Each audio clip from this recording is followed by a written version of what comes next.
एक बार की बात है, एक छोटा सा गांव था। उस गांव के किनारे एक बहुत पुराना खंडहर था। लोग कहते थे कि उस खंडहर में एक भूत रहता है। उस भूत के बारे में तरह तरह की डरावनी कहानियां प्रचलित थीं। कुछ लोग कहते थे कि वह भूत रात के अंधेरे में रोता है, तो कुछ कहते थे कि वह भूत लोगों को अपनी ओर खींच ले जाता है। एक दिन गांव का एक लड़का राहुल अपनी दोस्ती सीमा के साथ उस खंडहर के पास खेलने गया। राहुल बहुत ही जिज्ञासु था और वह जानना चाहता था कि क्या सच में उस खंडहर में कोई भूत रहता है। सीमा ने राहुल को मना किया, लेकिन राहुल नहीं माना। राहुल और सीमा खंडहर के अंदर घुस गए। खंडहर के अंदर का नजारा बहुत ही डरावना था। चारों तरफ धूल मिट्टी और टूटी हुई ईंटें ही ईंटें थीं। अंधेरा इतना घना था कि कुछ दिखाई नहीं दे रहा था। राहुल और सीमा ने अपने मोबाइल की टॉर्च जलाई। तभी उन्हें एक आवाज सुनाई दी।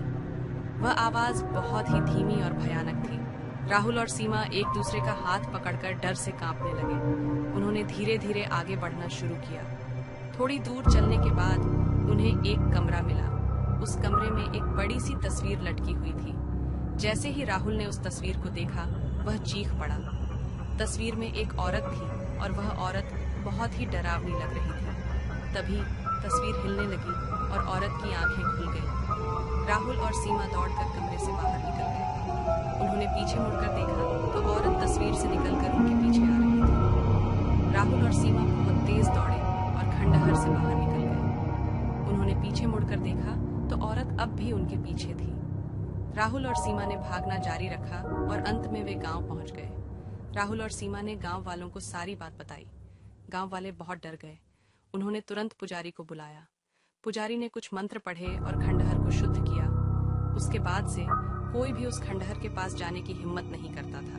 कहानी का अंत। यह कहानी आपको डराने के लिए नहीं, बल्कि यह आपको बताना चाहती है कि अंधेरे से डरना नहीं चाहिए।